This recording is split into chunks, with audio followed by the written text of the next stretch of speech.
Salve Maria a todos. Vamos iniciar aqui a nossa leitura do livro A Alma de Todo Apostolado. Primeiro, vamos fazer uma oração. Em nome do Pai, do Filho e do Espírito Santo. Amém. Ave Maria, cheia de graça, o Senhor é convosco. Bendita sois vós entre as mulheres. Bendito é o fruto do vosso ventre, Jesus. Santa Maria, Mãe de Deus, rogai por nós, pecadores, agora e na hora de nossa morte. Amém. São Felipe Neri, rogai por nós. Nossa Senhora de Fátima, rogai por nós. Em nome do Pai, do Filho, do Espírito Santo. Amém. Então, continuando aqui, pessoal, vamos ler aqui a última frase de ontem.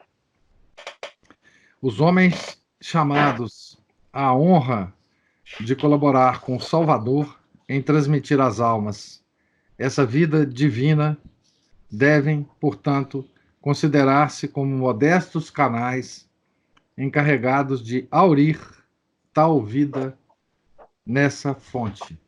Então, aqui ele fala e vai insistir muito nisso, né?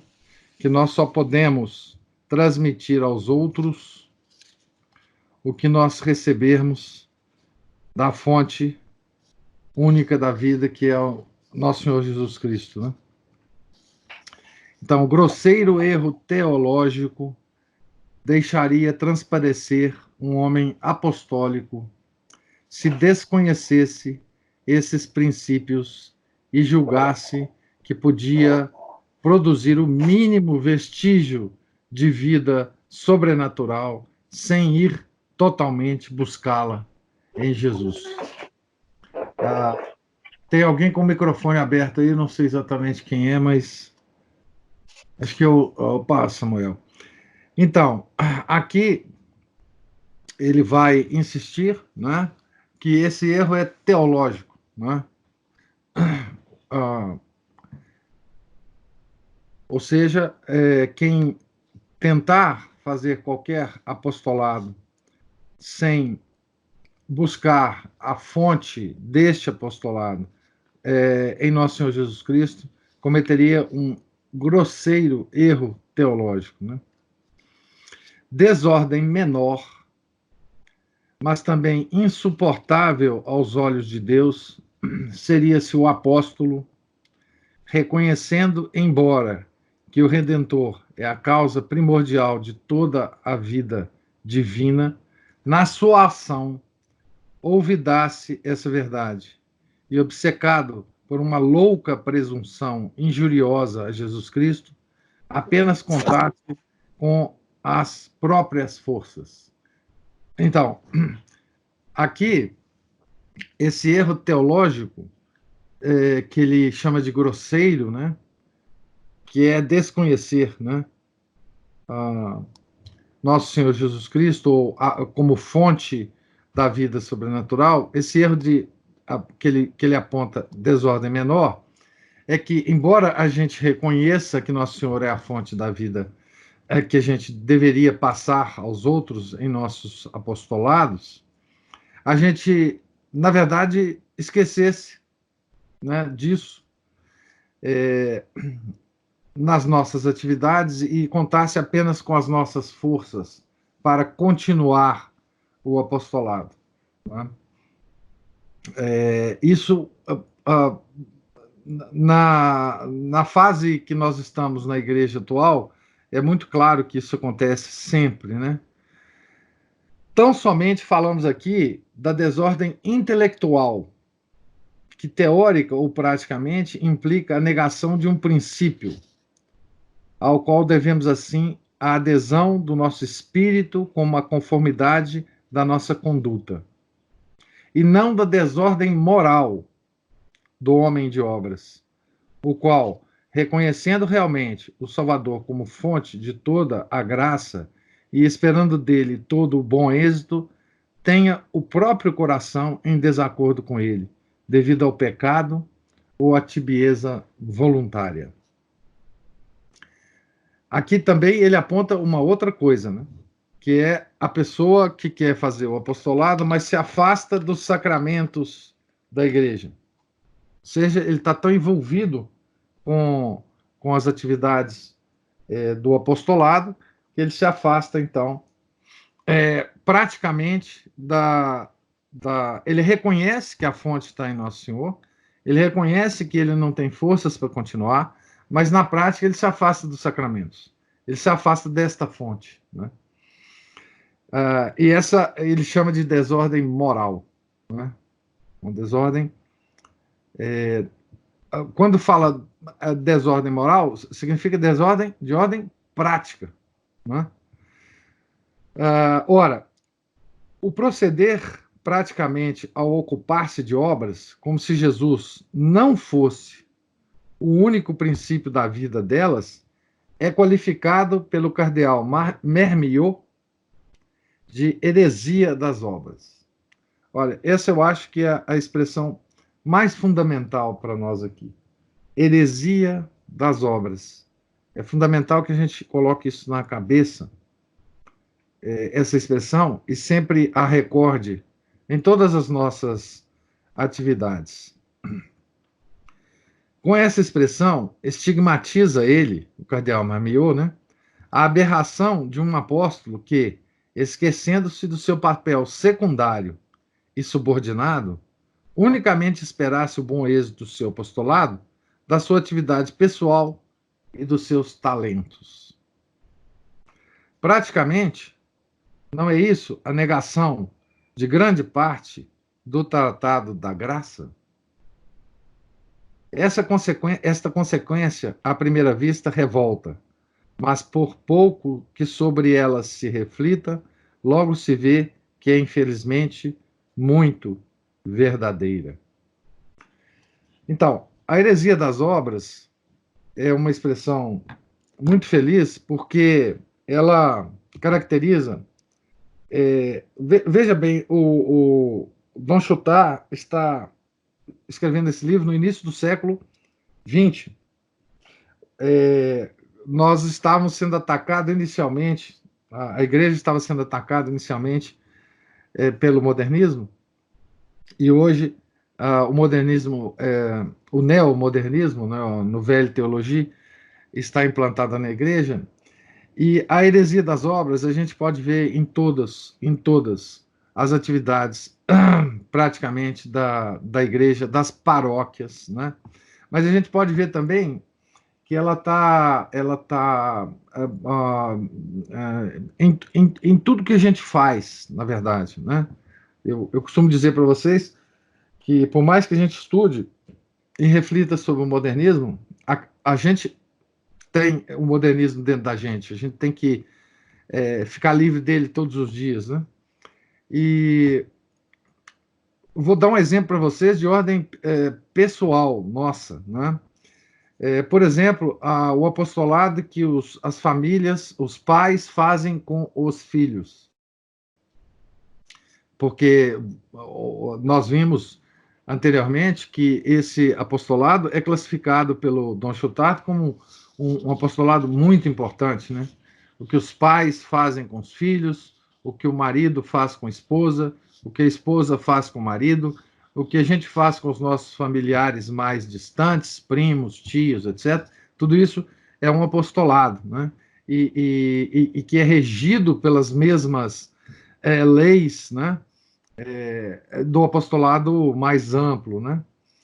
Eu vejo, por exemplo, hoje muitos pais preocupados, católicos, né? Preocupados com os filhos, num sentido até justificável, né?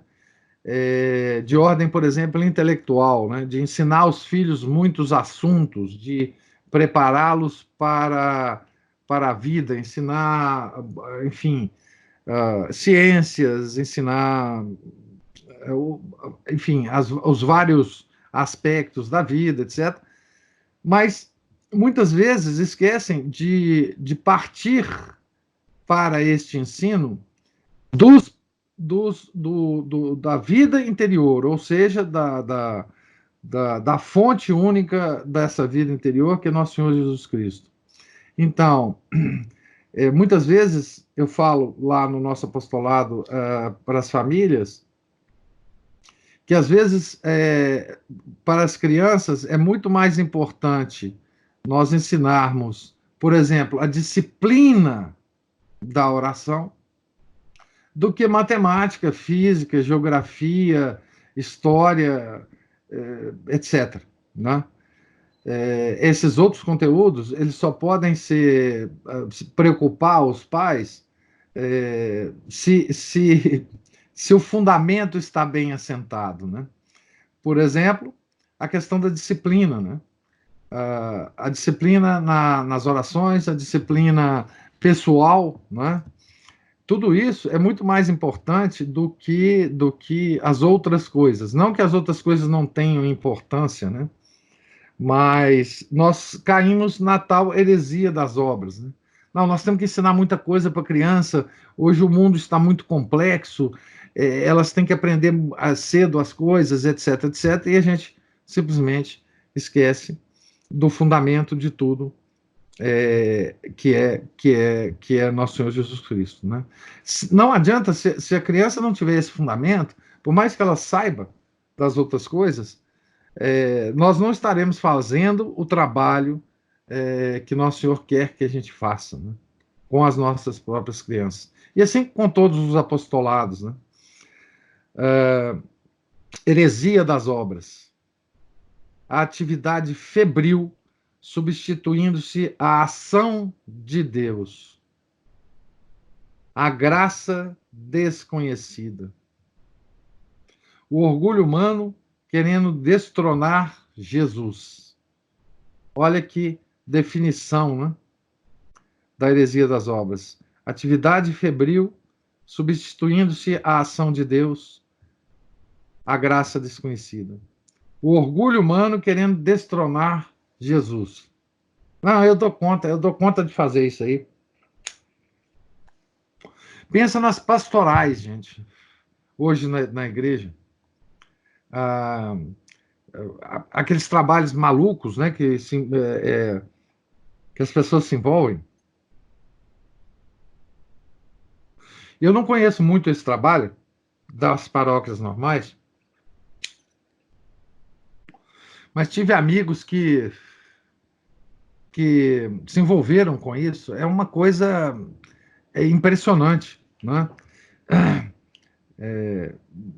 Da quantidade de coisa que eles arrumam para fazer, né? A vida sobrenatural, o poder da oração, a economia da redenção, atiradas, pelo menos na prática, para a categoria das abstrações. Eis um caso que longe está de ser imaginário e que a análise das almas revela como frequentíssimo, bem que em graus diversos, neste século de naturalismo, em que o homem julga sobretudo pelas aparências e procede como se o bom êxito de uma obra dependesse principalmente de uma engenhosa organização. Esse parágrafo, gente, é um dos parágrafos mais importantes desse livro. Aqui está dito tudo que nós hoje vemos, né, nos homens que se dizem católicos, né? A vida sobrenatural, o poder da oração, a economia da redenção, atiradas para a categoria das abstrações, né? Estudo é abstração, na prática o que é importante é a ação, na prática o que é importante é a gente conversar com as pessoas, falar com elas, sermos simpáticos, né? Termos a tal pastoral da acolhida, termos aquela simpatia, abraçarmos, sermos amorosos, entre aspas, com as pessoas. Vamos lá, vamos fazer, vamos agir, vamos, enfim, vamos essas coisas todas que acontecem hoje nessas tais atividades, não é? E isso tudo, ele diz, frequentíssimo, na época dele, frequentíssimo. Vocês vejam que, na época dele, nós só tínhamos a missa antiga. Na época dele, nós tínhamos um Papa Santo reinando na igreja, São Pio X, né? E ele já detetava isso tudo, né?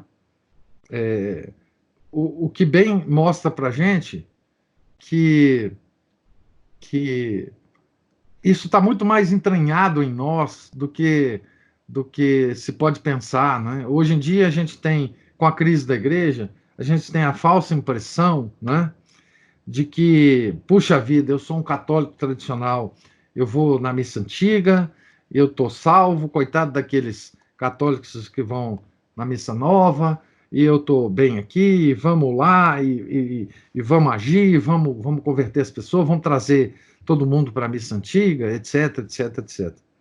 E nós estamos, cada um de nós, atirando, né? Atirando, o que ele fala aqui, para a categoria das abstrações, a vida sobrenatural, o poder da oração, a economia da redenção. Ele chama o século do naturalismo, né? Naturalismo é a palavra que os papas usam para descrever essa essa essa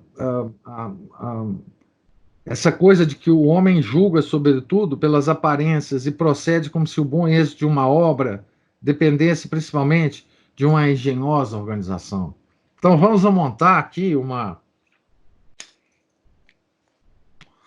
associação totalmente organizada, com sede própria, com, com tudo muito cheirosinho, com tudo muito bonitinho, com cadeiras muito confortáveis, com sistemas audiovisuais extremamente sofisticados, etc. E tudo isso aí vai garantir, né, o êxito do nosso trabalho. Né? O caso de uma alma pagã recusando-se a atribuir ao autor de todo o bem e de todos os dons as maravilhas dos seus talentos naturais já seria motivo de indignação para um espírito esclarecido, apenas pelas simples luzes de uma sã filosofia. Então, uma alma pagã fazendo isso, a gente até, quem sabe, entenderia.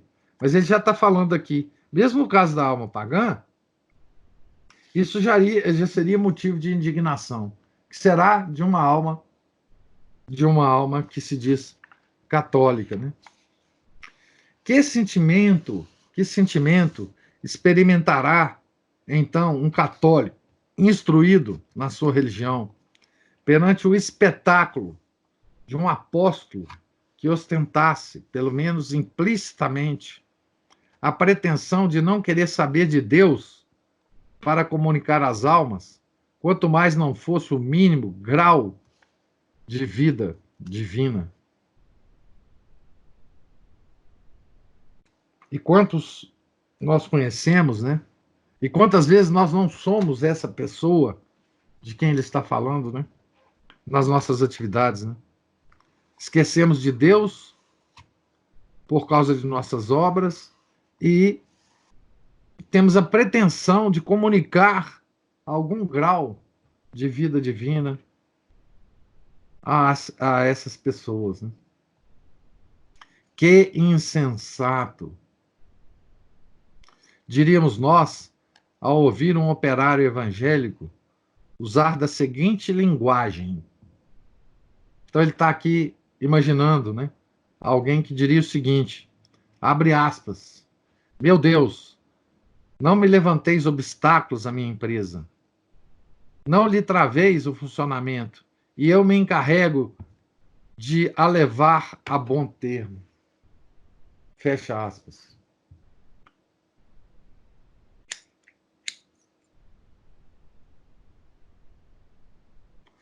Isso parece até aquela oração do fariseu, né? No tempo de Jesus. Então, ele pede a Deus, só que ele não coloque obstáculo ao trabalho dele, que ele vai dar conta do resto, né? Coisa mais insensata que ele diz aqui, né? Esse sentimento nosso seria um reflexo da aversão que em Deus provoca à vista de uma tal desordem, à vista de um presunçoso levando o orgulho a ponto de querer dar a vida sobrenatural, produzir a fé, fazer cessar o pecado, conduzir a virtude, gerar almas para o fervor, unicamente com as forças, as suas forças, e sem atribuir esses efeitos à ação direta, constante, universal e efusiva do sangue divino.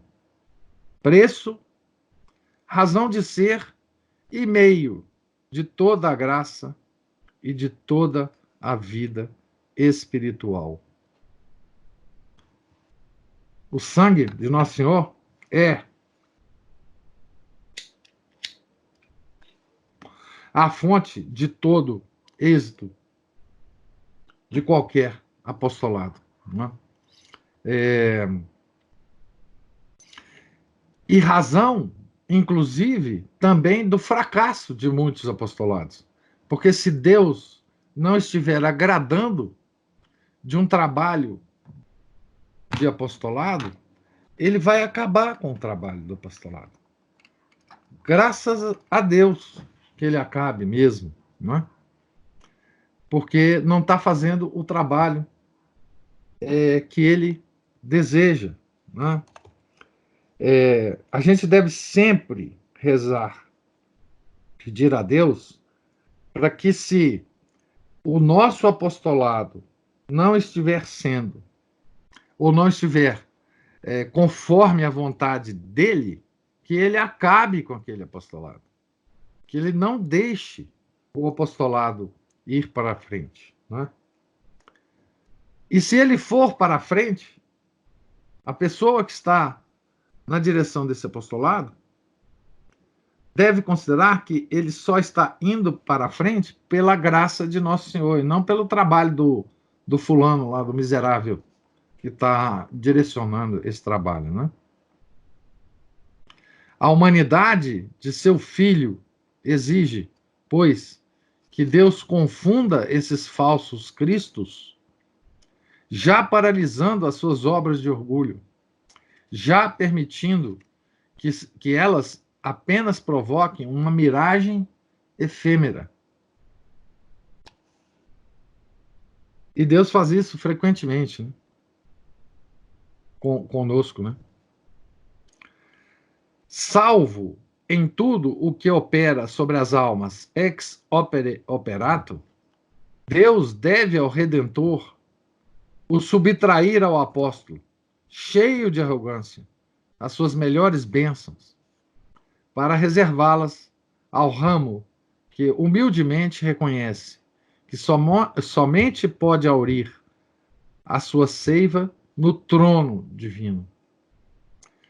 De outra sorte, se abandonasse com resultados profundos e duradouros, se abençoasse, desculpe, com resultados profundos e duradouros, uma atividade envenenada por esse vírus a que chamamos heresia das obras, Deus dava mostras de animar essa desordem e permitir o seu contágio. Então, aqui, essas poucas páginas iniciais que eu li, está toda a, digamos assim, a essência desse livro extraordinário. Né? Então, aqui nós temos muita coisa em que meditar, né? Sobre o trabalho nosso, pessoal, né? Cada um de nós, né? Como nós estamos fazendo o nosso trabalho, ou querendo fazer o nosso trabalho, ou Aqui eu vejo, curiosamente, muitos de nós, né,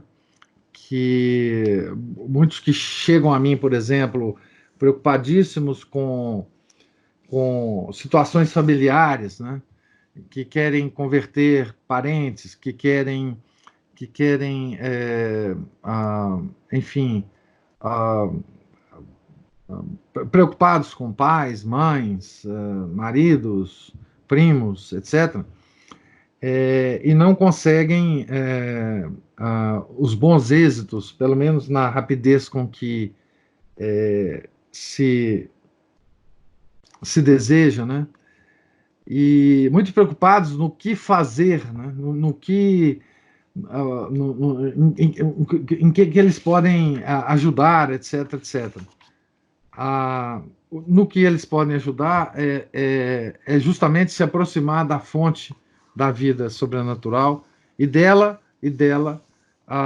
receber, né, a, efetivamente a seiva divina e tentar passar isso para as outras pessoas sem preocupar muito no que fazer, né? no, que, no que exatamente fazer em cada uma das várias atividades da vida, dos vários encontros com esses familiares, enfim, saber que se nós estivermos ligados a essa seiva, ligados ao tronco da videira, Deus estará olhando por nós, estará nos orientando no que fazer em cada uma dessas situações. Né? A minha câmera já apagou aqui, eu não sei o que está correndo com ela, mas enfim, vamos lá.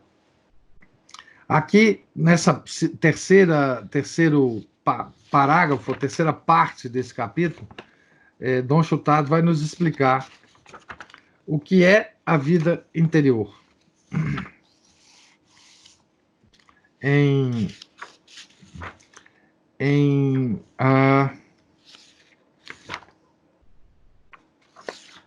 11 partes, né? Digamos assim.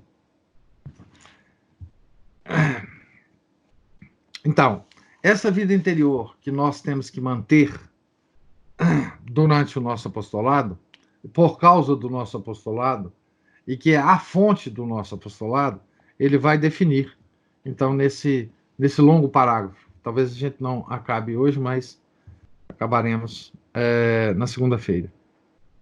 Se algumas vezes empregarmos as palavras vida de oração, contemplação, vida contemplativa, termos que se encontram nos santos padres e nos escolásticos, santos padres é que ele está falando na patrística grega e latina,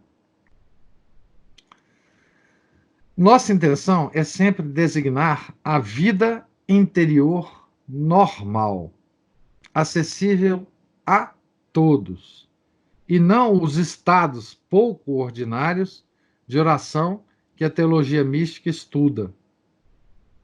E a fortiori, êxtases, visões, arroubamentos, etc. Então, vida interior aqui é uma coisa que está ao alcance de todos nós, né? Sairíamos do nosso plano se nos demorássemos no estudo de ascetismo. Limitamo-nos a recordar em poucas palavras o que cada qual, para o governo íntimo da sua alma, é obrigado a aceitar como absolutamente certo. Então, ele vai falar aqui sobre 11 verdades sobre a vida interior. Primeira verdade: a vida sobrenatural é a vida do próprio Jesus Cristo em mim, pela fé, pela esperança e pela caridade. A presença de Nosso Senhor, por meio dessa vida sobrenatural, não é a presença real própria da Sagrada Comunhão, mas uma presença de ação vital, como a ação da cabeça ou do coração nos membros. A ação íntima que Deus quase sempre oculta à minha alma para aumentar o mérito da minha fé. Ação, portanto, habitualmente insensível às minhas faculdades naturais e que unicamente a fé me obriga formalmente a crer. Ação divina que deixa subsistir o meu livre-arbítrio e utiliza todas as causas segundas, acontecimentos, pessoas e coisas para me fazer conhecer a vontade de Deus e deparar-me ocasiões de adquirir ou aumentar a minha participação na vida divina. Então aqui nós temos aqui uma aula nessa primeira verdade.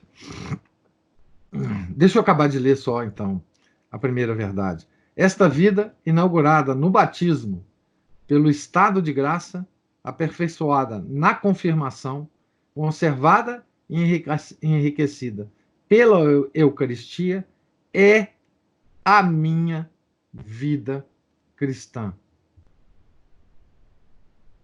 Então, aqui, muita gente, quando nós estamos falando sobre, por exemplo, a heresia da gnose, né, me perguntam como que a gente deve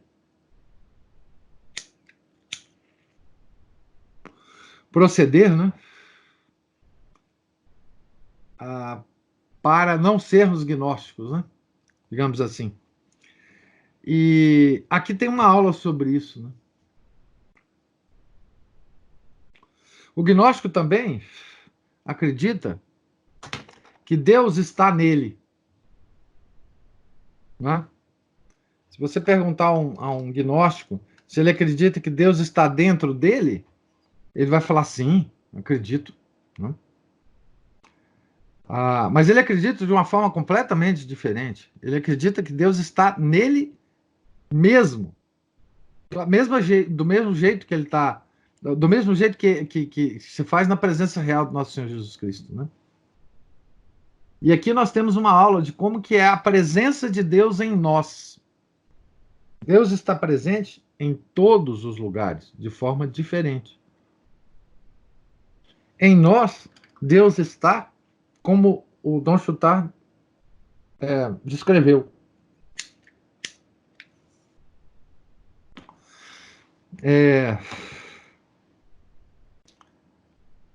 A vida sobrenatural é a vida do próprio Jesus Cristo em mim. Como que ele está em mim? Pela fé, pela esperança e pela caridade. A presença de Nosso Senhor por meio dessa vida sobrenatural não é a presença real própria da Sagrada Comunhão. Ela não é como Nosso Senhor está presente realmente na hóstia consagrada. Não é. Mas uma presença de ação vital, como a ação da cabeça ou do coração nos membros. E aqui tem uma coisa muito interessante que ele fala, e que é importantíssimo a gente perceber, né? Que a ação, portanto, habitualmente insensível às minhas faculdades naturais. Ela é insensível. Eu não sinto isto. Daí, isso aqui é uma aula para a gente não ser sentimental. É contra o sentimentalismo. De achar que Nosso Senhor, Santíssima Trindade, Espírito Santo, está em nós só quando a gente sente, né? Quando a gente tem a emoção dessa presença, né? Tão comum hoje em dia, né? Nesses movimentos vários que tem dentro da igreja, né? Também, um outro aspecto que ele fala aqui é que a ação divina, ela utiliza todas as causas segundas para o nosso bem, né? O que são as causas segundas que Deus utiliza, né? Acontecimentos, pessoas e coisas, né? Para me fazer conhecer a vontade de Deus e deparar-me ocasiões de adquirir ou aumentar a minha participação na vida divina. Por que Nosso Senhor faz isso? Por que Ele não aparece para mim? Por que Ele não se revela? Né? Aqui, o Dom Chutar também responde, né?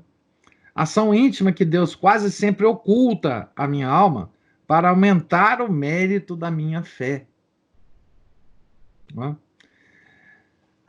Santa Catarina de Sena, numa das cartas que ela escreve, não sei para quem, ela diz uma coisa muito interessante, que Deus sempre nos dá o que a gente pede em oração. Só que, às vezes, Ele nos dá de forma insensível. E lá ela diz, Ele faz isso para não atiçar o nosso orgulho. Né? Imagina se a gente tivesse sensivelmente a certeza de que Deus, tudo que a gente pede a Ele, Ele nos dá. Nós nos tornaríamos profundamente orgulhosos. Né? Aqui, Dom Chutar chama atenção para uma outra característica disso, dessa vida íntima, né? Que é, ele oculta essa vida, essa ação íntima dele para aumentar o mérito da minha fé, né? Para que a gente não se torne orgulhoso, né? Da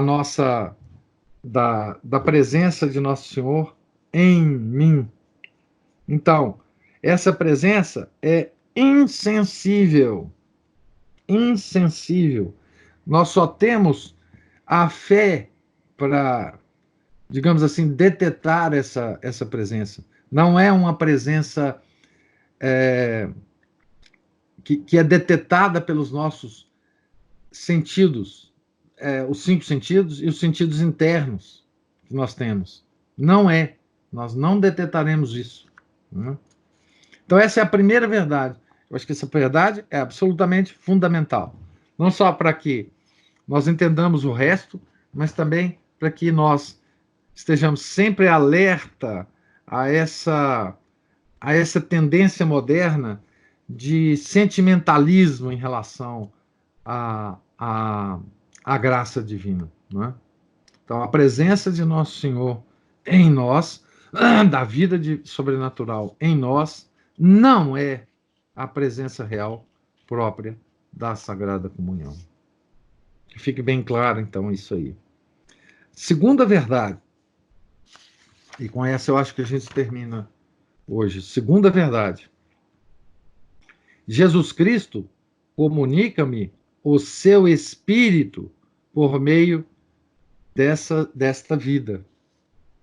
E assim se torna o princípio de atividade superior que me leva, caso eu lhe não oponha obstáculos, a pensar, a julgar, a amar, a querer, a sofrer, a trabalhar com ele, nele, por ele, como ele. As minhas ações exteriores tornam-se a manifestação dessa vida de Jesus em mim. Assim, tendo para a realização do ideal da vida interior formulado por São Paulo, já não sou eu que vivo, é Jesus que vive em mim. Vida cristã, piedade, vida interior, santidade, não diferem essencialmente. São os diversos graus de um só e mesmo amor. são o crepúsculo, a aurora, a luz, o esplendor de um mesmo sol. A minha vida interior há de ser, pois, a minha vida cristã aperfeiçoada. O essencial da vida cristã limita-se aos esforços necessários para conservar a graça santificante. O essencial da vida cristã limita-se aos esforços necessários para conservar a graça santificante. A vida interior vai mais além. Visa o desenvolvimento dessa graça. Procura atrair graças atuais abundantes e corresponder a elas. Posso, pois, defini-la. A vida interior, né? O estado de atividade de uma alma que reage a fim de regular as suas inclinações naturais e se esforça por adquirir o hábito de julgar e de se dirigir em tudo, consoante as luzes do Evangelho e aos exemplos de Nosso Senhor. Essa é a definição que ele dá de vida interior. Vou relê-la. O estado de atividade de uma alma que reage a fim de regular as suas inclinações naturais e se esforça por adquirir o hábito de julgar e de se dirigir em tudo consoante as luzes do Evangelho e os exemplos de Nosso Senhor. Portanto, dois movimentos. Por via do primeiro, a alma subtrai-se a tudo quanto o criado possa ter de contrário à vida sobrenatural. O criado aqui são as criaturas, né? E procura estar incessantemente presente a si mesma. Aversio a criaturas. Aversão às criaturas. Por via do segundo movimento, a alma tende para Deus e com ele se une. Conversio ad Deum. Então, primeiro movimento, aversio a criaturas. Segundo movimento, conversio ad Deum. Assim é que esta alma quer ser fiel à graça que Nosso Senhor lhe oferece a cada momento. Em suma, vive unida a Jesus e realiza qui manet in me et ego in eo, hic fertu fructum multum. O que permanece em mim e eu nele, esse dá muito fruto. João 15, 5. Então aqui nós temos uma definição de vida interior. Veja a responsabilidade de quem se joga nesse trabalho de apostolado, né? Que principia com a vida interior. Principia com a vida interior, né? Que eu vou ler de novo a definição, né?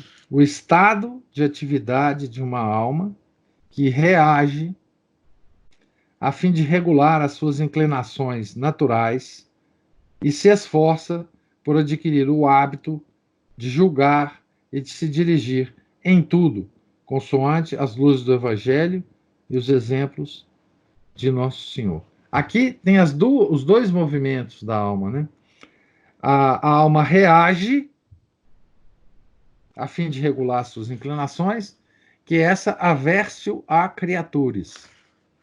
E depois ela se esforça por adquirir o hábito de julgar e de se dirigir em tudo consoante as luzes do Evangelho e os exemplos de Nosso Senhor, que é exatamente o conversio ad Deum.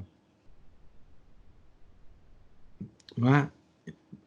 Seguindo aquela admoestação de Nosso Senhor, né? O que permanece em mim e eu nele, esse dá muito fruto. Então, todos os frutos que nós possamos dar em termos do apostolado virá desses dois movimentos, né? Afastar, subtrair-se a tudo quanto o criado possa ter de contrário à vida sobrenatural, as criaturas, de um modo geral, né? As coisas, os acontecimentos e as pessoas, né? Que é o modo que Deus age, né?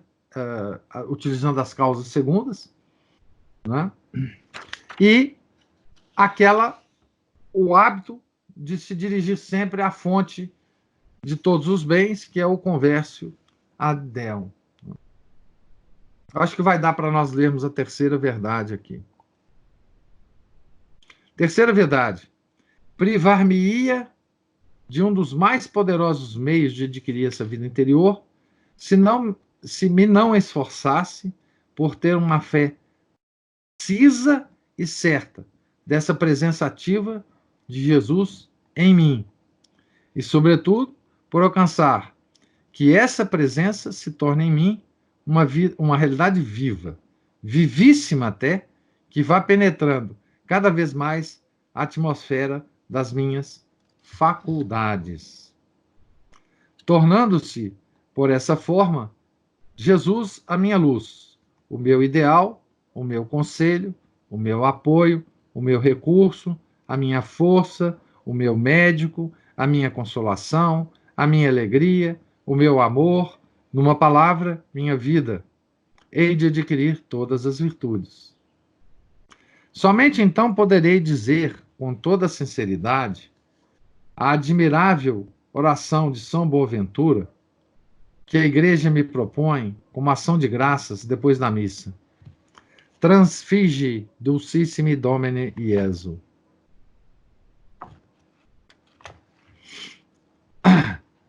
Então, esse hábito que ele fala de julgar e de se dirigir em tudo consoante as luzes do Evangelho e os exemplos de Jesus, este hábito ele vai pouco a pouco se tornando, né,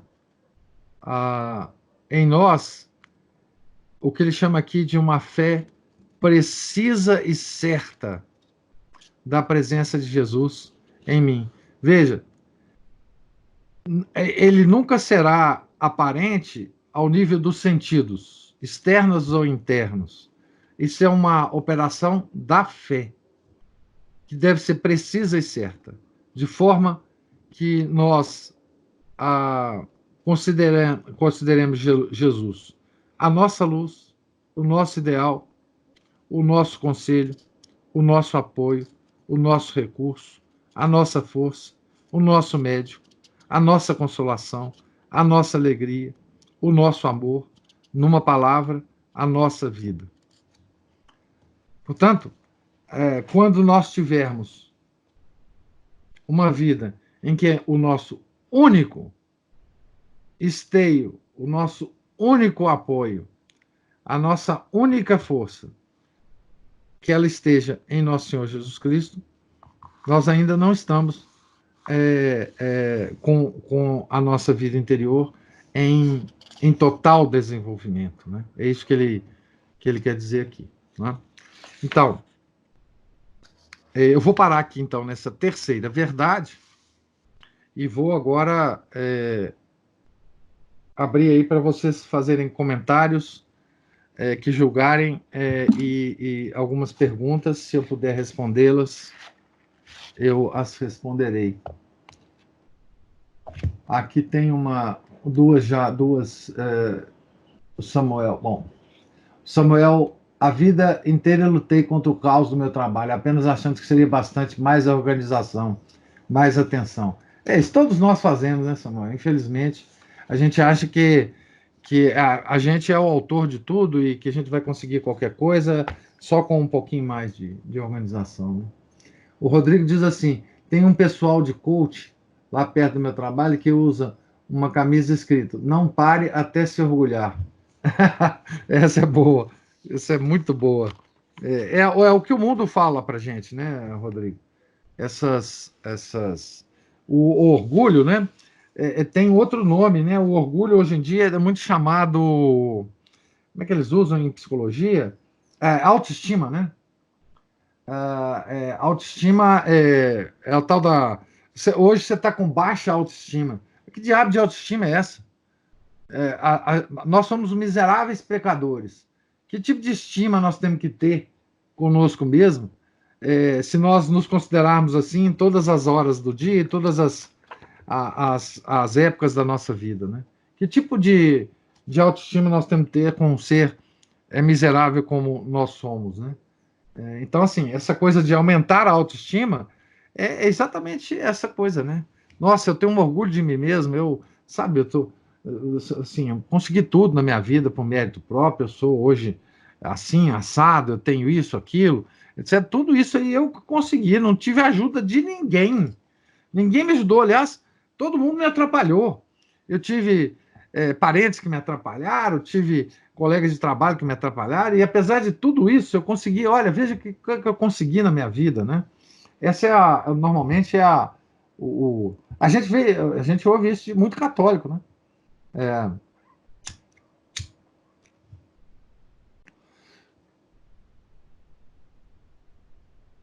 É, tem um pessoal de corte lá perto do meu trabalho que usa uma camisa escrita "Não pare até se orgulhar".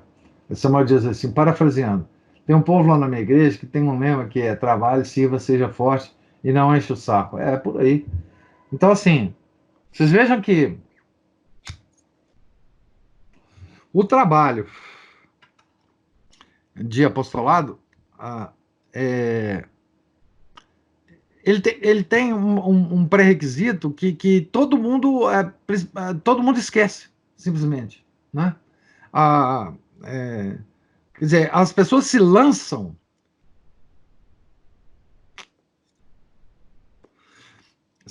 num trabalho de apostolado, inclusive que está acima das condições que ela tem. A gente tem visto, principalmente na atualidade, muitas discussões de internet, né, em que a gente vê que as pessoas que estão discutindo, e às vezes com a intenção digamos, de defender nosso Senhor Jesus Cristo, não tem a menor condição, inclusive, disto. Né? É, é curioso porque as pessoas se lançam nesse trabalho sem considerar nada, nada, apenas ele mesmo. Não, eu fiquei ofendido porque o cara falou isso, isso, isso, e agora eu vou entrar nessa luta. E ele não sabe nem qual que é a luta, nem os princípios da luta, nem na maioria dos casos, é preferível a pessoa ficar calada, mas ela se lança numa ânsia de fazer uma obra, né? A heresia das obras, né? A heresia das obras. O Rodrigo falou, eu gostei mais do coach lá, perto do meu trabalho. Eles são mais honestos e claros. Sim, sim. É fácil de detectar isso, né? Mas essas tretas da internet, elas muitas vezes só demonstram, assim, o orgulho da pessoa que está defendendo nosso Senhor Jesus Cristo, em nome de nosso Senhor Jesus Cristo, ele está simplesmente colocando o orgulho dele em evidência, né? Quer dizer, eu não digo que as intenções das pessoas são más, né? Às vezes são boas, mas, primeiro, não tem preparo, né? Segundo, é, ah, pelo menos aparentemente demonstram desconhecer, nem não ter essa vida interior, né? Mas é desconhecer a existência dela como pré-requisito de qualquer tipo de trabalho de apostolado, né? Assim, então, principalmente essas questões mais complexas que estão vindo à baila hoje nessas discussões, né? Questões complexas de teologia moral, questões complexas de teologia ascética e mística, questões complexas, e as pessoas, assim, elas não têm base para discutir. E ao invés de considerar que não tem base de discutir e simplesmente não discutir, ficar em silêncio, né? Mas elas não ficam, elas acreditam que estão fazendo um trabalho extraordinário, né? E eu digo isso com muito pesar, porque isso acontece justamente nos meios, digamos assim, tradicionais, né, de pessoas que estão indo à missa, enfim. O que mostra é que essa ideia, né, por causa da crise da igreja, que se passou, que se generalizou, que basta para o catolicismo, para a igreja, reconstituir a missa antiga, que está tudo resolvido. Isso é um erro muito grande.